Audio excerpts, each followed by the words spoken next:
Assalamualaikum warahmatullahi wabarakatuh. Saudara-saudaraku, selamat malam. Ketemu lagi dengan kami dari channel Newsclan Official.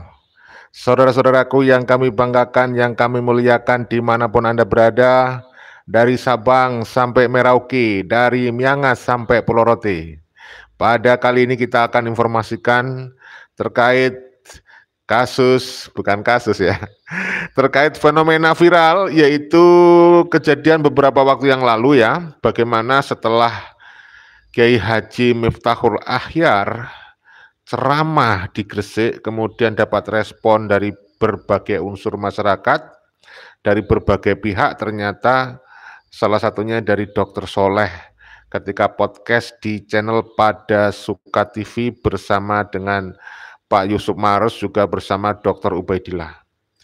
Di situ Dr. Soleh mengkritik tajam Kiai Haji Miftahul Akhyar dan kemudian menimbulkan ketidakterimaan, yaitu Gus Ipul Saifullah Yusuf, Sekjen PBNU. Dia nggak terima karena menganggap Dr. Soleh telah memfitnah Kiai Haji Miftahul Akhyar dan menuduh Dr. Soleh tidak berakhlak santri dan menuduh Dr. Soleh bisa menghancurkan NU. Hello Manu Falke, thank you ya, thank you very much. You come here in my channel ya. Oke, saudaraku, kita lanjutkan. Ya, sekarang ini ternyata masalahnya masih berlarut tidak terhenti, masih panjang. Ya nggak tahu sampai mana panjangnya. Jadi sekarang Dr. Soleh menyampaikan ultimatum, ya, akan menggugat ganti rugi, meminta ganti rugi imaterial senilai 50 miliar. Wah, itu jumlah yang saya nggak bisa ngebayangkan itu banyaknya itu. Mudah-mudahan ini menjadi pembelajaran dan edukasi buat Gus Ipul ya. Karena kemudian juga ternyata Kiai Haji Miftahul Akhyar sendiri juga tidak dendam, nggak sakit hati di dalam ceramah terbarunya yang juga sudah saya sampaikan kepada semuanya para pemirsa. Ya, jadi Kiai Haji Miftahul Akhyar tidak sakit hati kok, tidak dendam. Walaupun dikritik Dr. Soleh. Oleh karena itu, tidak sepantasnya menurut saya kemudian Gus Ipul sampai mengeluarkan statement yang viral seperti itu dan menghukum dalam tanda petik ya, memberi sanksi kepada Dr. Soleh dan mengultimatum perguruan tinggi yang di bawah naungan Nahdlatul Ulama. Ya, Dr. Soleh dilarang mengajar, mengabdikan diri menjadi dosen di perguruan tinggi yang ada di bawah naungan Nahdlatul Ulama. Nah, ini kemudian juga menimbulkan banyak kritikan kelakuan dari Gus Ipul ini terlalu berlebihan ya, terlalu reaktif, tidak dikaji lebih dahulu sebenarnya salah apa enggak sih Dr. Soleh ini. Karena apa? Dr. Soleh itu memberikan analisis berdasarkan kacamata akademis ya. Beliau menyampaikan ini secara akademis begitu. Ya, by data, bukan fitnah gitu loh. Oleh karena itu akhirnya menjadi viral, saudaraku ya. Terima kasih Bang Margono sudah hadir di channel kita. Jangan kedor, pribumi harus merungkatkan Dobolowi. Dari Gajah Mada terima kasih. Yang jadi polemik nasab imigran Yahudi Yaman, yang repot dan emosi mencak-mencak Mukibin peseknya. Itulah kehebatan Ba'alawi ya. Dia tidak usah repot-repot mengeluarkan dana, cukup dengan doktrin mengiming-imingi surga dengan menakut-nakuti neraka. Menakut-nakuti siapa yang tidak percaya Habib masuk neraka gitu ya. Dengan siapa percaya Habib dijamin surga gitu ya. Bang Edi Jurharyono, Gus Ipul ujung-ujungnya blunder. Nah, ini seorang doktor yang akademisi loh ya. Hebat ya orang ilmuwan kritis sumber daya manusia NU yang harusnya malah dibina, diberikan dukungan sumber daya, malah mau dibinasakan dengan dilarang mengabdikan diri di perguruan tinggi yang ada di naungan Nahdlatul Ulama. Terima kasih Alda Brusi, gas terus. Abah Ade terima kasih dirinya. Gus Ipul Jongos Ba'alawi dapat uang dari Habib bin Yahudi. Diduga, kira-kira, mungkin saja. Terima kasih dari Melia Frame hadirnya ya. Dari Kawula Alit, biang keladi pemecatan pengurus NU di Jatim ternyata Gus Ipul. I love you Gus Ipul, gak usah marah ya. Biasakan diri untuk kendalikan diri, jangan jadi orang pemarah. Sabar, nanti kalau gampang marah cepat tuwek. Terima kasih Bang Master Darwanto ya. Semoga Yahudi Yaman mulai sadar mereka itu pemalsu kuburan, perampok nasab. Dari Sriono, terima kasih hadirnya. Gus Ipul itu gak ada kontribusi sama sekali terhadap NU kecuali hanya minta rekomendasi buat nyalon. Nyalon apa ya? Terima kasih Bang Sriono komentarnya. Garuda Sakti, Kobab Kabib Kebab no Musalaimah Al-Ghazab Al-Yamani Al-Yahudi Askenasi ya. Oke saudaraku, mari kita sampaikan cuplikan videonya dulu dari Dr. Soleh yang menyampaikan ultimatum. Ini menarik nih ya. Nanti kita lanjut ya, kita akan baca komentar terbaru, oleh karena itu jangan di skip, tonton video ini sampai habis, sampai bosen. Jangan belum sampai akhir udah bosen saudaraku, dan bagikan video ini seluas-luasnya ya, supaya semuanya pada tahu nih bahwa Ba'alawi adalah bukan keturunan Rasulullah berdasarkan kajian ilmiah, bukan fitnah, berdasarkan kajian multidisiplin ilmu nasab, sejarah, filologi, dan juga ilmu pasti, yaitu genetika, biologi, tes DNA saudara ya. Oke, kita lanjut dengan komentar pernyataan dari Dr. Soleh yang mengultimatum Gus Ipul. Pada seluruh warga Nahdien seluruh Nusantara, saya menyatakan permohonan yang sedalam-dalamnya, setulus-tulusnya atas podcast saya di Pada Suka TV yang mengkritik secara tajam Rois Am PBNU. Kemudian yang kedua, saya tetap menunggu konfirmasi dari Sekjen PBNU hingga tanggal 7 Juni 2024 hari Jumat jam 16.00. Kalau sampai di hari dan tanggal dan jam yang sama tidak ada pernyataan, tidak ada itikat baik, tidak ada konfirmasi dari Sekjen PBNU Saudara Saifullah Yusuf, saya akan melakukan hak hukum yang ada pada saya. Yang kedua, saya mengajukan kerugian imateri kepada kampus saya yang terseret-seret persoalan ini karena intervensi Saudara Saifullah Yusuf. Kerugian imateri dalam arti adalah saya adalah salah satu pendiri program pasca sarjana di kampus tersebut dan kami membangun dengan susah payah, tetapi dengan penyebutan kasus saya oleh Saudara Saifullah Yusuf, maka itu mempengaruhi pangsa pasar. Keren bos, keren, mantap Dr. Soleh. Kita dukung langkah hukum Dr. Soleh ya. Mudah-mudahan Dr. Soleh tidak kendor dan lanjut jalan terus dokter, kita mendukung. Aduh, itu cuplikannya keren ya. Dr. Soleh seorang ilmuwan bro, ilmuwan dilawan.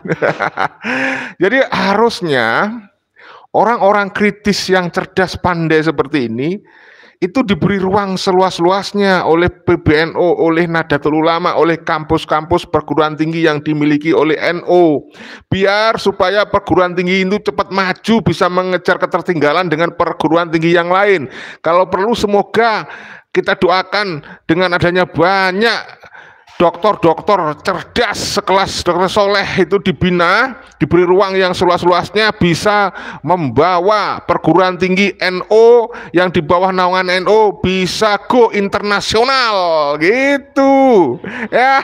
Jangan malah dibinasakan dalam tanda petik, malah dilarang ya.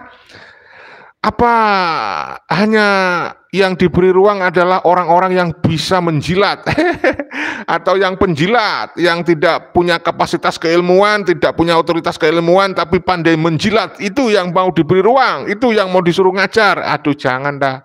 Jadi saya tidak bermaksud merendahkan siapapun dengan tidak mengurangi rasa hormat saya kepada para pimpinan perguruan tinggi NU. Maksudnya yang di bawah naungan NU ya, kepada Gus Saibul ya, kepada Kiai Haji Miftahul Ayar, kepada PBNU ya. Dengan tidak mengurangi rasa hormat saya bersaran. Bolehlah warga bangsa kok, orang awam bersaran boleh saja. Jadi jangan melihat siapa yang ngomong tapi apa yang diomongkan.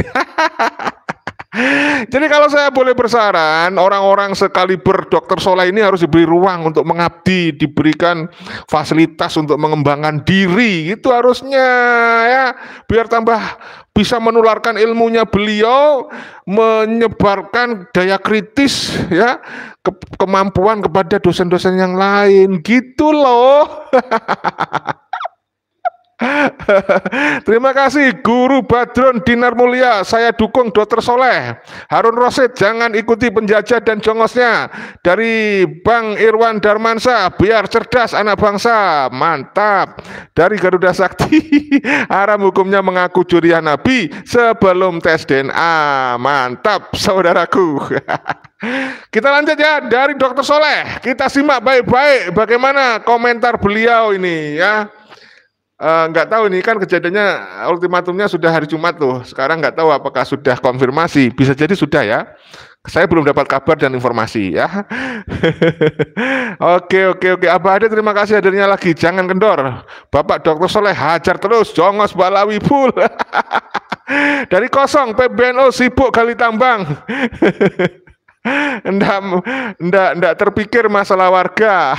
Dari Mos, lanjutkan perjuangan Indonesia milik kita dengan berbumi bukan migran nyaman. Dari Camboy, Balawi lebih haram dari babi. Astagfirullahaladzim. Oke, lanjut saudara, kita simak pernyataan Dr. Soleh berikut ini ya. Mudah-mudahan kalian masih tetap masih tetap menyimak kita ya. Tok saya ada lonjakan dalam waktu 12 jam hampir 50.000 lebih. Assalamualaikum, selamat pagi, salam jalan terjal. Ya, 1-2 hari ini saya mantau luar biasa medsos, platform TikTok saya. Ada lonjakan dalam waktu 12 jam hampir 50.000 lebih. Luar biasa ini. Itu yang pertama. Yang kedua, saya membaca semua rilis yang dikeluarkan oleh Sekjen PBNU Saifullah Yusuf, dan saya semua baca, kemudian saya bandingkan dengan video asli di YouTube-nya Pada Suka. Nah, yang ketiga, saya punya catatan-catatan terkait dengan isu statement saya di video itu dengan rilisnya Sekjen Saifullah Yusuf. Saya kemudian bersikap segini. Pertama, saya nunggu itikat baik Sekjen Saifullah Yusuf untuk mengklarifikasi pertama apa kaitan kasus saya yang saya sudah menjalani pidana dengan statement saya di video itu. Pertanyaan ini menjadi penting karena sifat dan hukum pidana asusila itu persidangannya adalah tertutup. Okay? Kemudian itu juga sudah saya jalani. Dan apa haknya saudara Saifullah Yusuf kemudian mengutip itu kembali, padahal persidangannya jadi tertutup, kemudian dia mempublish apa hak dia untuk mempublikasi itu. Kemudian yang kedua adalah saya juga tidak mendapati di video saya itu saya menyebut bahwa tidak ada saya menyebut bahwa Rois Am itu merusak NU atau Indonesia. Sama sekali tidak ada. Saya putar berkali-kali. Jadi dari isi dua hal itu saya menunggu etikat baik Sekjen PBNU sebagai pribadi maupun sebagai pejabat di PBNU untuk memberikan klarifikasi. Kemudian yang selanjutnya adalah saya juga ingin klarifikasi Sekjen PBNU karena dia dalam tanda kutip merampas hak ekonomi saya, dalam hal ini intervensi untuk memberhentikan saya dari tempat saya mengajar. Nah, 3 hal itu saya akan mendiskusikan dengan tim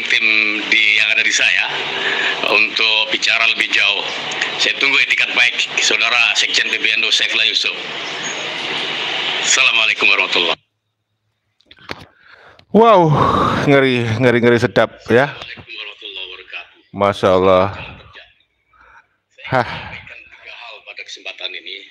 Kita ulangi ya. Kita ulangi. Adalah kepada seluruh warga Nahdien seluruh Nusantara, saya menyatakan permohonan yang sedalam-dalamnya, setulus-tulusnya atas podcast saya di Pada Suka TV yang mengkritik secara tajam Rois Am PBNU. Permohonan maaf ini sekaligus untuk menjaga marwah Rois Am, sekaligus untuk menjawab respon para Nahdien seluruh Indonesia tentang seperti apa sikap saya terhadap kelembagaan yang sakral di PBNU itu. Sekali lagi saya menyatakan mohon maaf setulusnya kepada seluruh warga Nahdien di seluruh Nusantara atas kritik tajam saya kepada Rois Am. Kemudian yang kedua, saya tetap menunggu konfirmasi dari Sekjen PBNU hingga tanggal 7 Juni 2024 hari Jumat jam 16.00. Kalau sampai di hari dan tanggal dan jam yang sama tidak ada pernyataan, tidak ada etiket baik, tidak ada konfirmasi dari Sekjen PBNU Saudara Saifullah Yusuf, saya akan melakukan hak hukum yang ada pada saya. Kemudian yang ketiga, sejumlah hal yang ingin saya lakukan ketika konfirmasi, ketika pada deadline yang saya tentukan tidak ada itikat dari Saudara Saifullah Yusuf Sekjen PBNU. Pertama, saya ingin mengambil sejumlah langkah hukum, yaitu dengan melakukan somasi kepada Saudara Saifullah Yusuf sebagai pribadi maupun sebagai Sekjen PBNU. Yang kedua, saya mengajukan kerugian materi kepada kampus saya yang terseret-seret persoalan ini karena intervensi Saudara Saifullah Yusuf. Kerugian materi dalam arti adalah saya adalah salah satu pendiri program pasca sarjana di kampus tersebut dan kami membangun dengan susah payah, tetapi dengan penyebutan kasus saya oleh Saudara Saifullah Yusuf, maka itu mempengaruhi pangsa pasar. Oleh karena itu,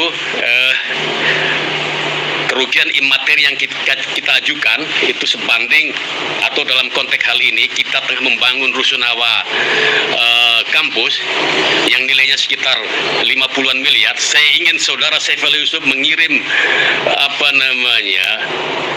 timnya untuk atau dirinya sendiri datang ke kampus, ke Yayasan Pador Katong di Ponorogo atau di komplek pesantren Quran di Badekan Ponorogo, pesantren Al-Basyariah. Saya tunggu etikat baiknya Saudara Saifullah Yusuf untuk mendiskusikan tentang hal ini. Sampai tanggal Jumat tanggal 7 Juni pukul 16.00, kalau Saudara Saifullah Yusuf tidak melakukan apapun, saya terpaksa menggunakan hak hukum saya. Salam jalan terjal. Salam jalan terjal, luar biasa ya, luar biasa perjuangan Dr. Soleh ya. Mudah-mudahan masalah Dr. Soleh bisa cepat selesai ya, saudaraku. Kita dukung perjuangan beliau karena itu adalah hak untuk memperjuangkan hak hukum ya. Nah, saudaraku, bagaimana nih komentar Anda ini? Dari Kambai, Balawi bukan Arab. Haram. Astagfirullah, mudah-mudahan ini ada jalan keluarnya ya. Saya sih suka cinta damai ya, mudah-mudahan segera damai dan ada yang tidak merasa dirugikan ya. Mudah-mudahan ada jalan keluar, win-win solution ya. Mudah-mudahan. Saya ketawa-ketawa ini, saya tidak melecehkan siapapun ya, karena saya pengennya menghibur kalian. Kalau saya pengen menghibur kok pakai cemberut itu, marah-marah itu, wah, misi dan visi tidak tercapai nanti. Jadi selalu kita bilang, mudah-mudahan video kita bisa memberikan edukasi ya, bisa memberikan hikmah, ada hikmah yang bisa dipetik lah minimal. Dan mudah-mudahan video saya ini bisa memberikan nilai rekreasi ya, bisa mencerahkan ya, bisa mencerahkan. Oke, sebelum kita lanjut, ini masih ada video lagi ya dari Dr. Soleh terkait masalah Mbak Alawi ya. Nah, sebelum kita lanjut ke video berikutnya dari Dr. Soleh Basari, saya ingin baca-baca lagi komentar yang sudah hadir saudaraku ya. Dari Bang Mosleh, sehat selalu, Profesor, perjuangan masih panjang. Ya, kita dukung Dr. Soleh ya. Dari Pak Long Hari, selamat malam Pak. Muhammad Nur, ya wajib DNA tes ya, wajib tes DNA bagi Balawi, siapapun, mau yang gendeng, mau yang baik, mau yang berilmu, mau yang lembut halus, itu wajib tes DNA. Kalau ngaku-ngaku sebagai keturunan Rasulullah. Dari Mango Picture, terima kasih. Waalaikumsalam warahmatullahi wabarakatuh. Salam kenal juga. Atik Marlina, halo Pak. Burnio hadir, Pak Long hadir, terima kasih. Iwan Darmansyah, Depok hadir, terima kasih. Garuda Sakti hadir lagi. Agus Muhammad Isnaini, terima kasih ya. Ada Joko Rianto, NU bukan milik pribadi. Saifullah Yusuf harus tahu diri ya, semuanya harus tahu diri ya. Apalagi Kiai Miftahul Ahyar di dalam ceramahnya terbaru mengklarifikasi bahwa beliau itu bukan mengatasnamakan organisasi. Jadi dalam ceramah-ceramah beliau, Kiai Haji Miftahul Ahyar mengatakan itu adalah kapasitas pribadi ya, bukan sebagai Rois Am PBNU. Mudah-mudahan Pak Saipul, halo, I love you Gus Ipul, mudah-mudahan paham tentang kapasitas pribadi. Sidoarjo Nyima dari Wariono, terima kasih. Ayat Welding, terima kasih. Cilacap hadir. Muhammad Nur, terima kasih. NU Jumud. Aduh, dari Kemboy yang ngaku-ngaku itu palsu ya. Ya, kalau yang palsu memang maunya ngaku minta diakui. Kalau yang asli itu gak butuh pengakuan, kan begitu saudaraku ya. Bahwa mereka memang bukan keturunan Rasulullah berdasarkan kajian kitab nasab secara filologi dan tes DNA. Sekarang yang membawa buku nasab dari Robito Alawiyah sudah tidak laku. Ya, tidak ada artinya. Dari Imigran Surga, Pak Alawi udah pada nanem pohon gondrok, apa iki gorok, gorgok. Joko Rianto, ini negara hukum Dr. Soleh, silakan lanjut, umat akan berpihak Anda, amin, terima kasih. Ya Dr. Soleh, mohon mudah-mudahan menyimak video saya ini, banyak dukungan daripada netizen, banyak dukungan dari netizen mendukung Dr. Soleh. Mas Ruhi, sukses Pak Alawi menggunakan taktik divide et impera, betul ya, taktiknya penjajah belanja, ya memecah belah umat ya. Terima kasih. Dari Madura ini hadir, enggak ding. Dari Iwan Darmansyah hadir Depok mendukung Kiai Mat, jelas kita dukung Kiai Mat, kebenaran ilmiah sudah digaungkan untuk mencerdaskan sebagai benteng untuk membentengi ya mental anak bangsa. Jangan sampai mudah dibohongin oleh kelompoknya Mbak Alawi ya. Garuda Sakti, gila permanen dianggap wali Majeduk. Kalau cuma dianggap wali Majeduk itu saya masih paham, tapi kalau sudah dianggap air kencingnya itu wangi gitu kan lucu. Nah, harusnya kan malah dibawa ke rumah sakit jiwa ya. Dibawa ke Lawang Malang sana harusnya diobatin, bukan malah dianggap sebagai wali Allah ya. Oh, DGJ dianggap wali Allah. Itulah mereka. Nah, saudara, kita sampaikan lagi nih dari Dr. Soleh. Bagaimana penilaian beliau, kesimpulan beliau terkait masalah nasab Mbah Alawi ya. Ini ada video terbaru Dr. Soleh. Kita simak ya. Ketika cuplikannya ini dulu, kita sampaikan cuplikannya dulu ya. Masalah Dr. Soleh ya. Ini dia komentar terkait masalah nasab dan DNA. Nah, ketika data DNA tidak bisa dijadikan pegangan untuk melihat asal muasal Mbak Alawi ini, kemudian catatan nasab juga tidak bisa jadikan data instrumen untuk meneliti seperti apa sebenarnya pohon leluhur Pak Alawi ini, bisa jadi bahwa sejatinya Pak Alawi tokoh misterius atau bahkan tokoh abstrak, atau kalau dalam kaidah Jawa maaf, jadi dia itu semacam lembu peteng. Oke. Nah, kalau catatan nasab tidak bisa digunakan, kemudian data-data DNA juga tidak cukup membantu, bagaimana kita melihat para habaib ini apakah dzurriyyah Rasul atau bukan? Iya, itu mudah sekali jawabannya. Dari awal saya menyebut tidak butuh riset untuk melihat apakah habaib itu dzurriyyah atau bukan. Rujukannya adalah pada Quran, hadis. Ya, saya kira setuju ya. Rujukannya adalah Quran, hadis. Jadi kalau Ba'alawi yang asli keturunan Rasulullah, nggak ada Ba'alawi, nggak ada yang keturunan Rasulullah ya. Jadi maksudnya kalau keturunan Rasulullah yang asli itu terjaga, perilakunya baik ya, bukan seperti Ba'alawi saudara ya. Jadi jelas ya. Jadi kalau sampai hari gini nih masih percaya Ba'alawi sebagai keturunan Nabi, kalau meminjam istilahnya Gus Miftah, muridnya seorang Habib juga tuh ya, bisa diguyu PT. Ya, diguyu PT itu artinya ditertawakan ayam. Kalau hari gini masih percaya Ba'alawi keturunan Rasulullah, diketawakan ayam loh kalau misalkan ayam bisa ketawa. Tapi mana mungkin ya ayam bisa ketawa, itu kan hanya analogi saja ya. Kita lanjut apa yang disampaikan oleh Dr. Soleh berikut ini ya. Sabar saudara, sabar. Nah, siapa ini yang komen ini? Ya, komen-komen mana? Kita tunggu ya, komen los bebas. Kita lanjut dari Dr. Soleh berikut ini.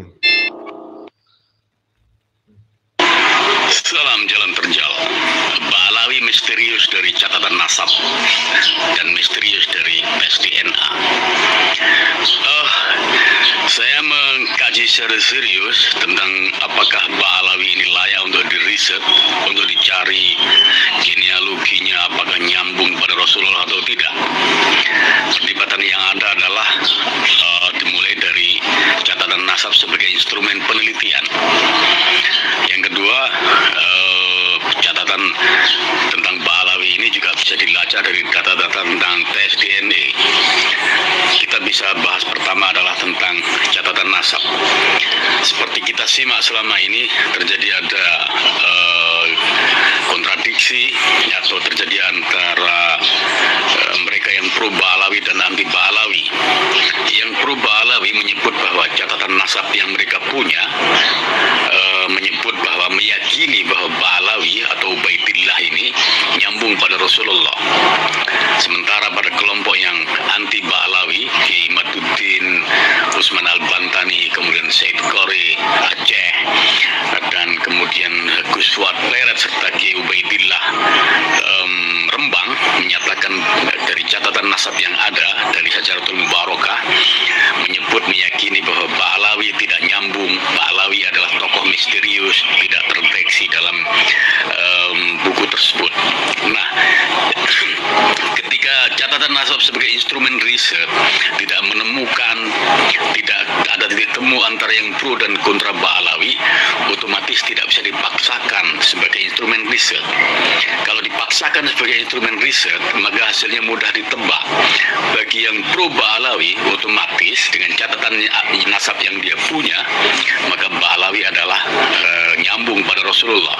Sementara sebaliknya bagi Kiai Imad dan lain-lain, dengan catatan nasab yang dia pegang, mereka meyakini bahwa Ba'alawi tertolak, tidak terverifikasi sambungan nasabnya pada baginda, pada kanjeng Nabi Rasulullah SAW. Kemudian yang kedua adalah dari catatan DNA. Ini jauh lebih menarik karena awalnya adalah ketika catatan nasab tidak banyak membantu, orang kemudian berharap banyak kepada tes DNA ini. Sementara sedikit sekali orang yang menguasai secara baik tentang apa itu DNA serta seperti apa protokol tesnya. Kita banyak merujuk pada Dr. Sugeng Sugiarto. Nah, saya mencermati banyak tentang video-video Dr. Sugeng tentang tes DNA yang kaitannya dengan Ba'alawi. Kemudian saya pada satu titik kesimpulan bahwa ketika dzurriyyah Rasul atau orang Arab secara umum berkode DNA adalah J1 atau J, kemudian kode DNA yang mengarah kepada Ba'alawi, Ubaidillah dan kawan-kawan kaum habaib ini, mereka disebut adalah G. Nah, ini terjadi persoalan. Kenapa? Karena statement bahwa Pak Alawi ini G, kode genetiknya itu dihubungkan dengan apa yang disebut dengan Yahudi Arganesi. Nah, ketika Yahudi, otomatis itu arahnya adalah ke Yahuda bin Yakub bin Ishak bin Ibrahim alaihissalam. Otomatis ketika Yahuda itu nyambung kepada Ibrahim, sama kayak Rasulullah ke Ismail nyambung pada Ibrahim juga. Mestinya adalah kodenya sama, kode DNA-nya. Tetapi kok beda? Ini pertanyaan-pertanyaan yang harus dijawab oleh pakar-pakar DNA. Nah, ketika data DNA tidak bisa dijadikan pegangan untuk melihat asal muasal Pak Alawi ini, kemudian catatan nasab juga tidak bisa jadikan data instrumen untuk meneliti seperti apa sebenarnya pohon leluhur Pak Alawi ini, bisa jadi bahwa sejatinya Pak Alawi tokoh misterius atau bahkan tokoh abstrak, atau kalau dalam kaidah Jawa bisa jadi dia itu semacam lembu peteng. Oke. Nah, kalau catatan nasab tidak bisa digunakan, kemudian data-data DNA juga tidak cukup membantu, bagaimana kita melihat para habaib ini apakah dzurriyyah Rasul atau bukan? Iya, itu mudah sekali jawabannya. Dari awal saya menyebut tidak butuh riset untuk melihat apakah habaib itu dzurriyyah atau bukan. Rujukannya adalah pada Quran, hadis, dan juga banyak sekali tentang kaidah-kaidah yang kita yakini, baik kaidah usul fikih dan semacamnya. Kalau secara Quran menyebut bahwa standar etis dzurriyyah Rasul, standar etis Ahlul Bait adalah mereka yang memiliki keluhuran.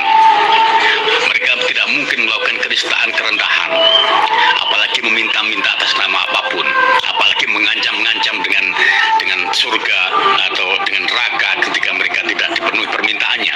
Jelas itu cara Qurani tertolak.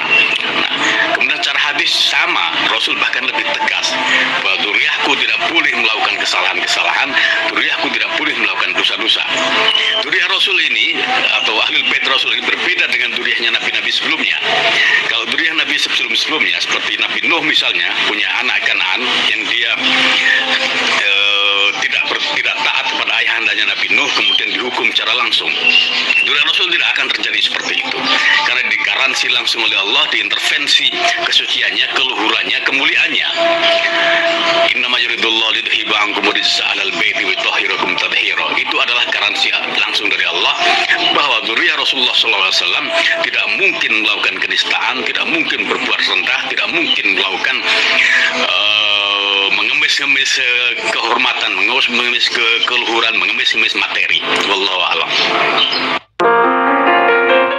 Luar biasa Dr. Soleh yang sudah kita dengarkan tadi pendapatnya terkait nasab Pak Alawi ya.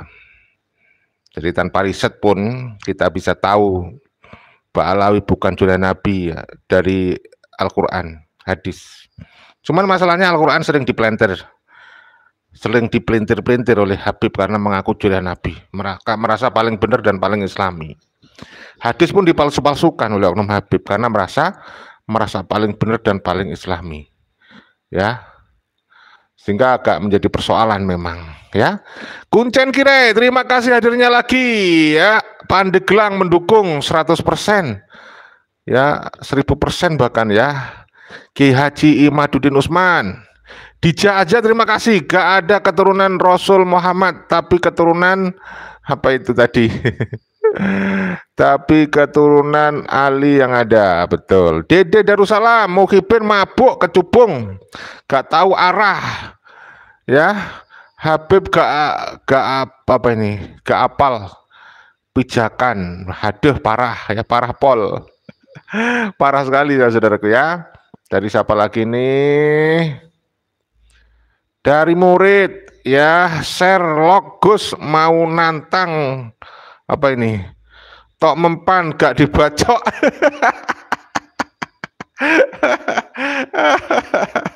Ada saja nih ya. Siapa lagi nih ya?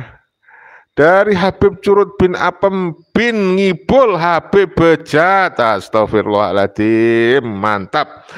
Dari Bayang Bule, ya, bahkan ada yang ngaku turunan Nabi dengan gangguan jiwa dibilang wali. Logikanya dari mana tong? Harusnya kan dibawa ke rumah sakit jiwa, bukan malah dipuja-puja. Musyrik loh. Artinya apa? Antara yang gila dan yang memuja yang gila sama-sama gile. Sama-sama gile, saudari. Ya. Dari Maulana Ellen, assalamualaikum, waalaikumsalam warahmatullahi wabarakatuh. Semoga sehat semuanya sobatku. Dari Ahmad Sobirin, kami dukung pribumi Nusantara. Kuncen Kire, NKRI harga mati. Heru Basuki haram hukumnya. Ikut Habib Ba'alawi rungkat. Ya. Dari Andang Priyatna, leluhur Habib Ba'alawi bisa jadi orang yang jahat, yang sampai sekarang selalu dibanggain dan ditutupi dengan agungnya, diagung-agungkan para Habib. Yakin pasti orang jahat, biar Allah SWT yang akan membuktikannya lewat pribumi. Ya, ini ya, Cilacap hadir mendukung Kiai Madudin. Mantap. Dari siapa lagi ini? Ya, dari Bang Wasino. Ya, dari Cilacap. Sehat selalu Bang untuk semuanya. Ya, jadi jelas ya saudaraku, Ba'alawi ke Nusantara ini bukan untuk menyebarkan agama tapi cari penghidupan.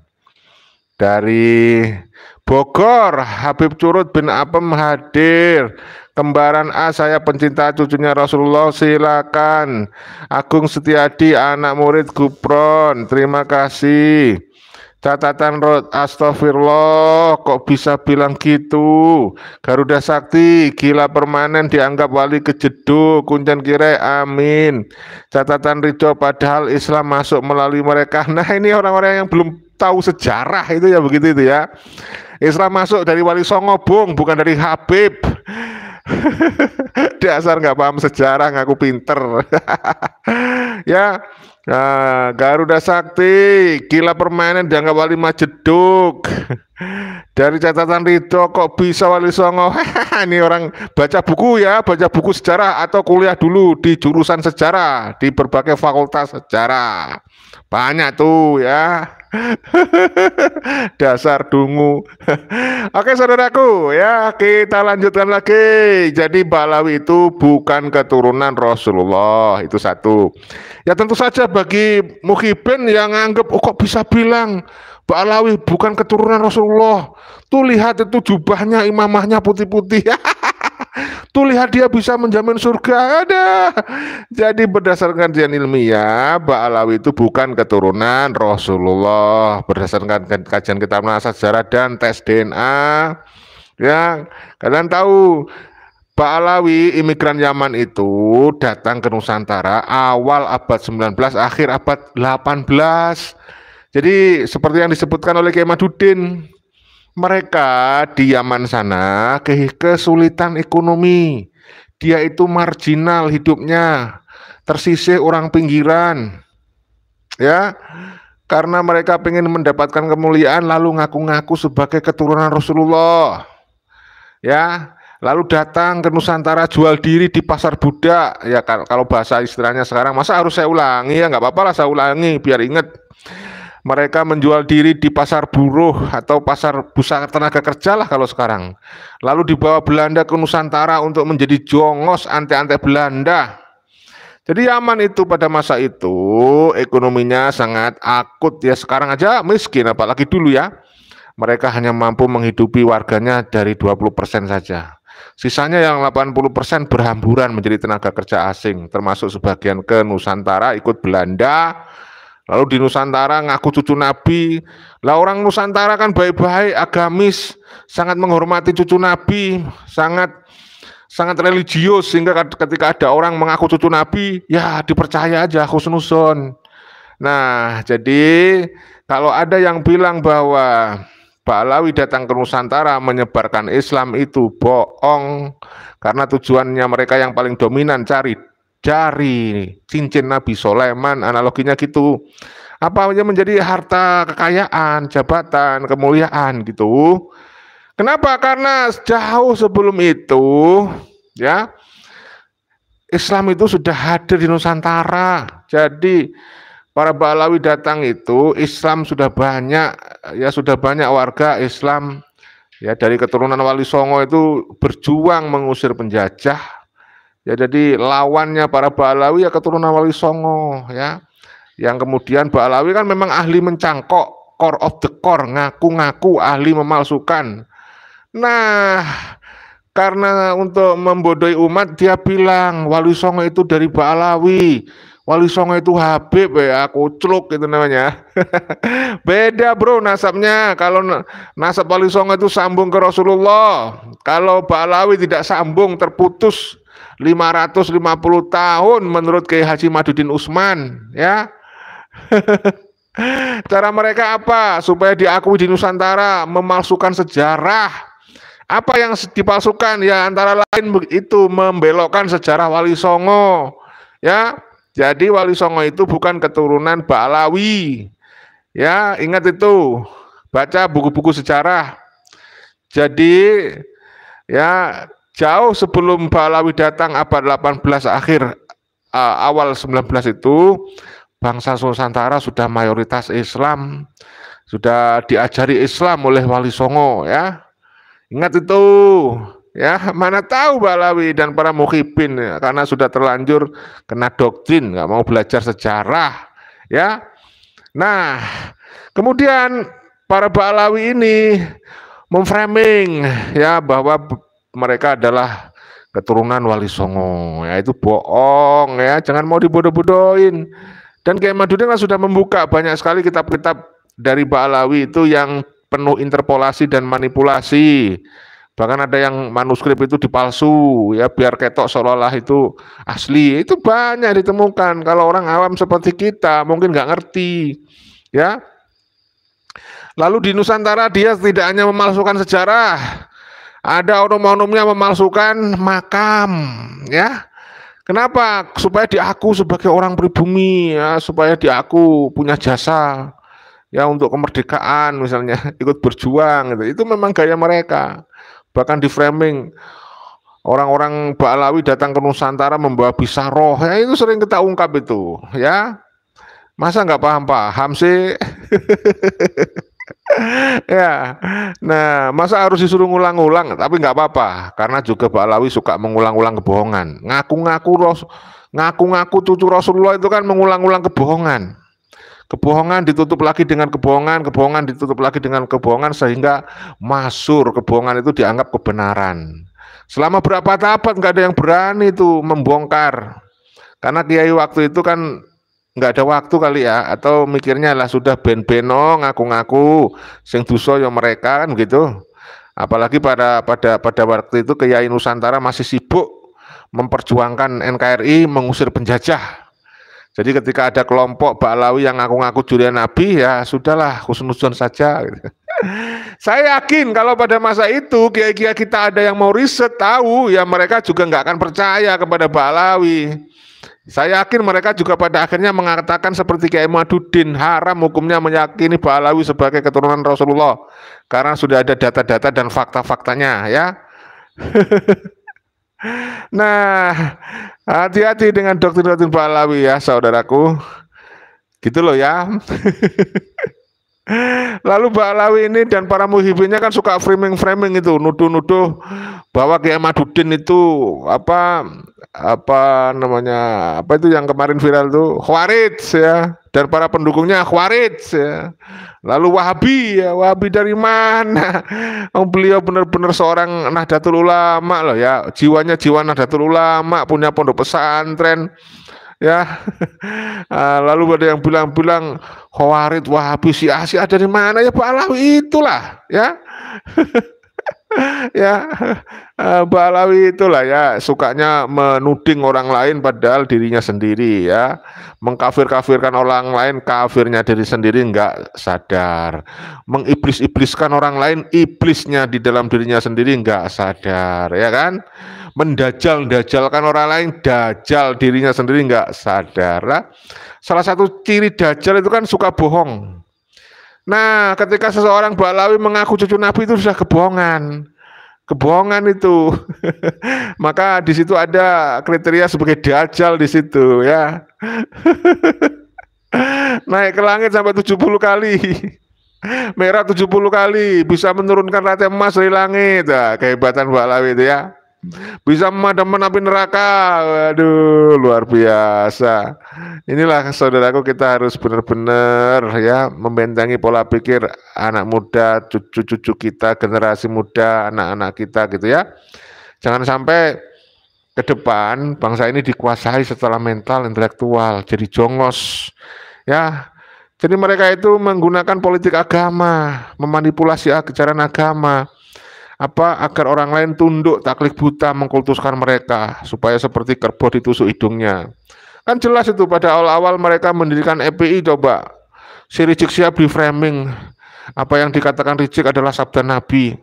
Rizik harus harus ditaati. Nah, akhirnya waktu itu banyak orang yang terdoktrin. Akhirnya ketika Rizik mengajak demo, akhirnya banyak orang ikut demo berjilid-jilid itu ya. Tapi sekarang udah nggak laku tuh. Coba teriak-teriak itu, yang demo yang ikut sedikit, orang banyak pada sadar ya. Orang sudah banyak pada sadar sekarang itu. Saya bersyukur ya, sekarang banyak generasi muda yang sudah muncul berani bersuara ya. Iya, makanya bapak-bapak ibu guru sejarah ya, jangan ikut jadi budak ya, ajari murid-murid Anda untuk berpikir merdeka, kritis ya. Jangan mau didoktrin ya. Jangan sampai bangsa ini terjajah. Segala bentuk penjajahan di muka bumi harus dihapuskan. Itu amanat undang-undang dasar kita ya kan. Nah, oleh karena itu mari ikut berkontribusi mencerdaskan bangsa, minimal ikut menyebarkan video ini ya. Jadi bagikan video ini seluas-luasnya untuk mendukung channel kita. Bagi yang belum menekan subscribe, kita ingatkan untuk menekan subscribe, like, dan lonceng ya. Dan bagikan video ini seluas-luasnya supaya semakin luas, semakin banyak orang yang paham bahwa Ba'alawi itu bukan keturunan Rasulullah.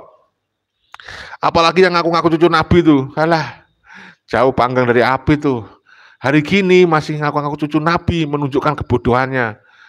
Ya kan, ada itu si Bardemit itu. Kemudian ada Habib Quraisy dari Lombok itu ya, ngaku-ngaku cucu Nabi. Hari gini ngaku-ngaku cucu Nabi, jelas ketok bohongnya. Orang kayak gitu kok masih dipercaya loh. Yang aneh itu masih banyak yang menghamba menjadi budak, cium-cium kaki lagi. Aduh. Ya, parah itu. Dari Bang Agus Salim, serius semenjak banyak apa itu? Pemalsuan makam dan seterusnya itu ya. Cepat sekali karena yang komentar banyak sekali nih ya. Dari Bustami Mohtar yang membodai ini seorang nih, Bustami Mohtar ini ternyata seorang mukibin ini ya. Agus Siwo orang itu juga mukibin itu, kasihan ya.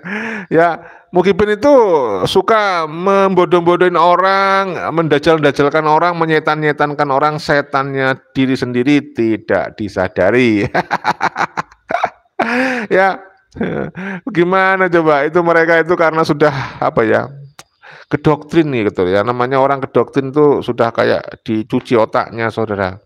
Jadi diingatin dengan baik-baik, bukannya malah terima kasih, malah malah mau marah-marah ya. Jadi kita ingatkan ya kepada Muhibin, kamu itu saya edukasi supaya tidak jadi budak. Saya ingin memerdekakan jiwamu, saya ingin memerdekakan mental, intelektual, dan spiritualmu. Kok bisa kamu tambah marah-marah gitu loh? Aneh kamu ini. Diajak merdeka kok nggak mau. Itulah yang disebut dengan mental budak. Ketika sudah bermental budak, mental jongos, inferior, inlander, sampai lengkap ya.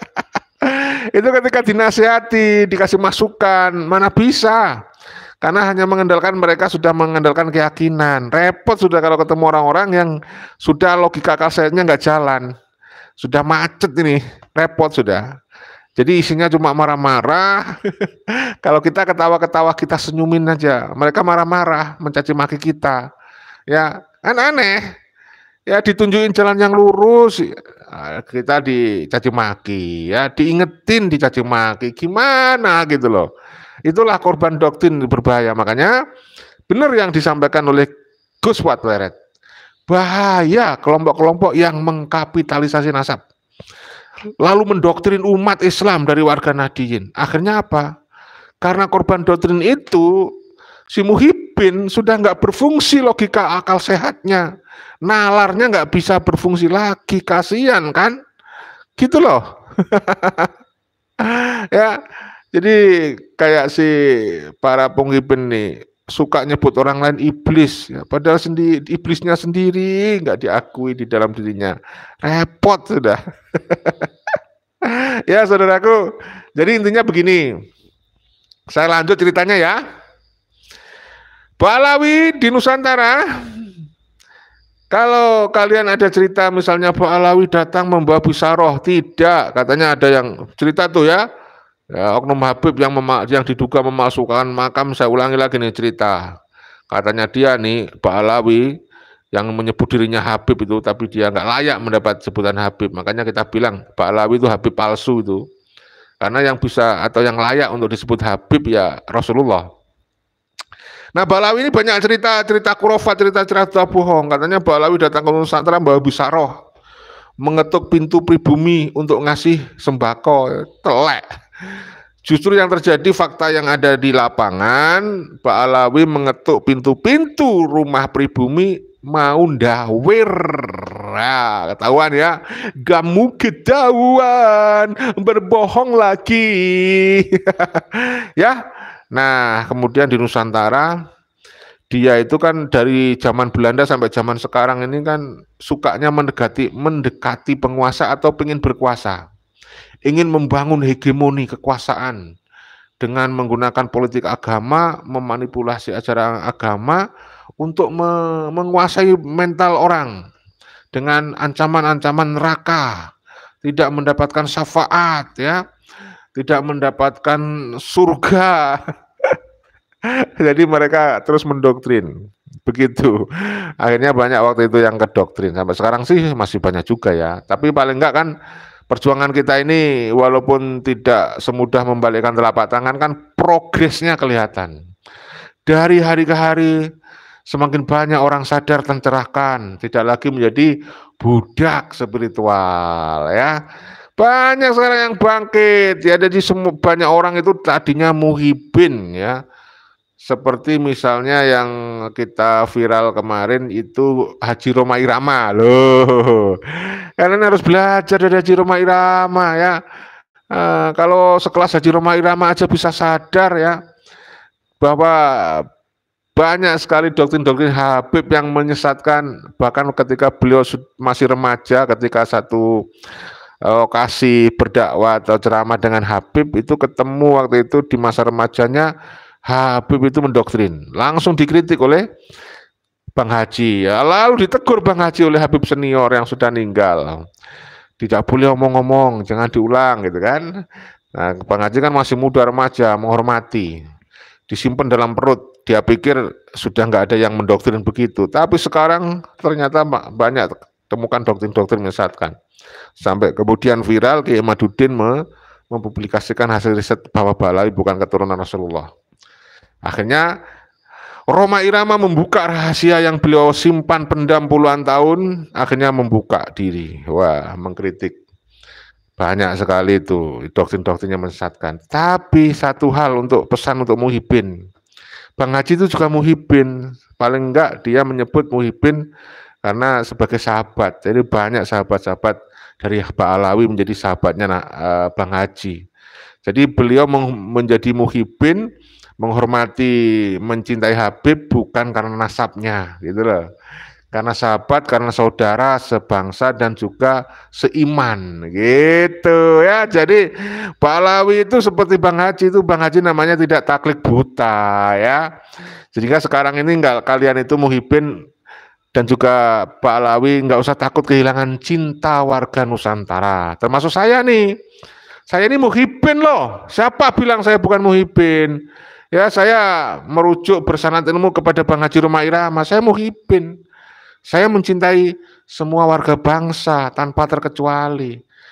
Terutama yang akhlaknya baik, yang berilmu gitu loh.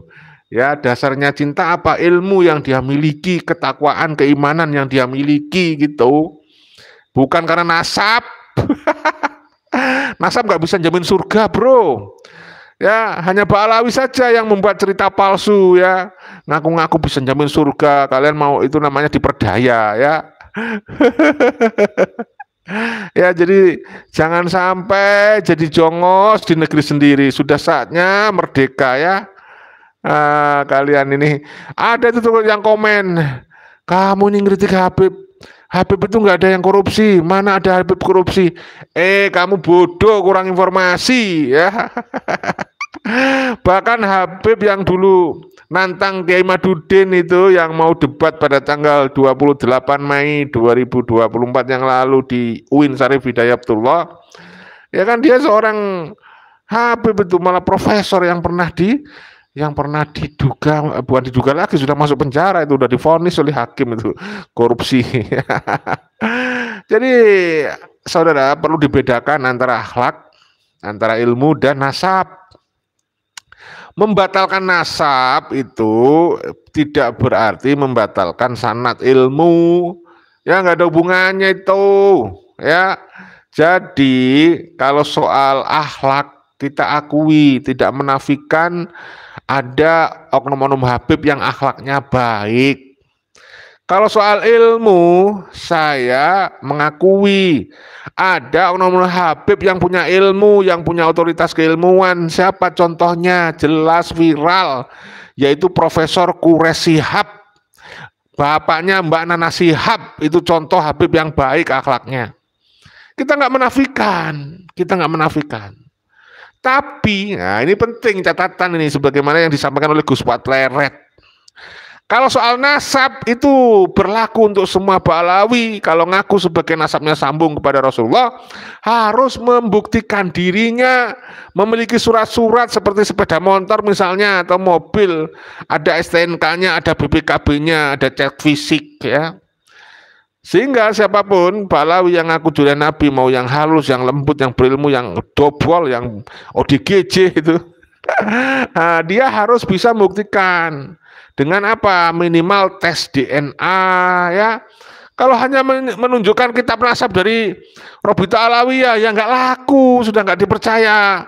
Robito Alawiyah sendiri aja sudah kita minta oleh Laskar Bani Wali Songo aja sudah diminta agar Robito Alawiyah dibubarkan, sebuah organisasi LSM yang isinya rasis ya, karena menganggap dirinya paling mulia sebagai cucu Nabi Muhammad Rasulullah SAW. Itu nggak perlu, sudah. Pancasila negara kita dasarnya. Negara kita nggak butuh pengakuan-pengakuan, kesombongan-kesombongan, sok-sokan ngaku lebih mulia daripada yang lainnya. Makanya ini kita perjuangkan. Jangan sampai ada orang yang merasa lebih mulia daripada yang lainnya. Ini perjuangan kesetaraan, saudaraku ya. Ya, jadi tolonglah para muhibin sadar, merdekaulah kamu, jangan jadi budak spiritual. Ini sudah zamannya ini kesetaraan. Sampai saat ini masih ada yang berjiwa budak, ditertawakan ayam kamu ini. Ini zamannya sudah zaman kemerdekaan. Harusnya kamu juga merdeka lahir batin. Jangan kamu dijajah nggak sadar, itu namanya kedoktrin, ya. Aduh, ini bagus ini dari Bang Saad Maulana. Mari kita kalahkan lagi tipu daya dari Topik Segap. Itu ketua Robito Alawiyah itu yang viral itu menyebut jangkrik-jangkrik kepada kiai-kiai Nusantara, jangkrik ngerik dan sebagainya. Astagfirullah, itu paling sok itu ya, mungkin karena merasa ketua Robito lalu dia merasa keturunan Rasulullah gitu ya, padahal sudah nggak terbukti ya. Sekarang nyungsep apa kita indikasinya kita bilang nyungsep, nggak bisa menjawab 12 pertanyaan dari Kiai Haji Madidin Usman ya. Kemudian siapa namanya lagi, Rizik Syihab itu nyungsep itu, karena dulu mewajibkan tes DNA, sekarang mereka ketakutan tes DNA lah. Bahkan sekarang namanya Hanim Alatos mengharamkan loh, ya kan? Apalagi yang namanya Rumel Abbas itu ada, itu ngedabrus itu. Sejak awal munculnya Rumel Abbas itu saya nggak percaya kalau dia mengklaim dirinya seorang historian, seorang sejarawan. Ya, itu penipu itu. Sama komentar saya seperti Kiai Madudin, Kiai Nur Ihya itu, kita ikuti Kiai Nusantara itu. Dia itu ngedabur saja itu. Suka bohong dia, membuat isnad palsu itu. Apa buktinya? Nah, yang membuat saya nggak percaya itu sejak awal ketika Rommel Abbas menyebut bahwa Indonesia ini tidak berhak atas Papua. Dia bilang Papua tidak dijajah Belanda. Apa nggak kurang ajar? Nah itu. Lalu dia bilang pemerintah kolonial Belanda ini pemerintahan yang sah lah. Dari mana? Semua orang juga sudah tahu konsep teori tentang penjajahan, tentang infiltrasi, tentang aneksasi, tentang negara kemerdekaan. Udah banyak orang awam aja paham tuh. Tapi mencoba di-framing oleh si Rommel bahwa Belanda demi membela Utsman bin Yahya. Belanda dibilang pemerintahan yang sah. Pemerintahan sah dari mana? Dari kandang kebo, seperti istilahnya Rijik itu. Ya, yang nggak jelas, nggak salah. Kenapa? Karena dia mendapatkan kekuasaan dari merampas dari pemilik yang sah, dari bangsa Nusantara. Makanya bangsa Nusantara memperjuangkan melawan Belanda untuk mendapatkan kemerdekaan. Ya, kalau nggak ada Habib kita lebih cepat merdeka itu, karena ada Pak Alawi itu yang membela Belanda menjadi jongos-jongos sampai dikeluarkan fatwa oleh Utsman bin Yahya bahwa memperjuangkan perang melawan Belanda itu haram, dianggap pembuat keonaran, harus ditangkap. Akhirnya kan Belanda menangkapi para pejuang keturunan Wali Songo atas dasarnya fatwa si Utsman bin Yahya. Kan jadi blunder itu, ya. Nah, hal-hal kayak gitulah yang harus dipahami. Saudara, saya kira cukup ya, sudah 1 jam ini kita ngoceh nih gedabrus ini ya. Mudah-mudahan ada manfaatnya ya. Mohon maaf kalau ada khilaf-khilaf. I love you, kita tebarkan kasih sayang cinta untuk semuanya tanpa terkecuali ya. Jangan hanya mencintai Balawi kau para muhibin ya. Cintailah bangsamu, cintailah kiai-kiai Nusantara ya. Jangan boleh dihina-hina. Kamu sendiri orang nggak ngerti sih kalau kamu sebenarnya dihina, kamu terhina kalau jadi budak. Mana kemerdekaan? Wah, oke, salam persatuan dan kesatuan, kita cintai semuanya. Habib I love you ya, I love you untuk semuanya. Minta maaf kalau ada yang tersinggung, nggak usah tersinggung. Jangan dimasukin hati supaya nggak tersinggung ya.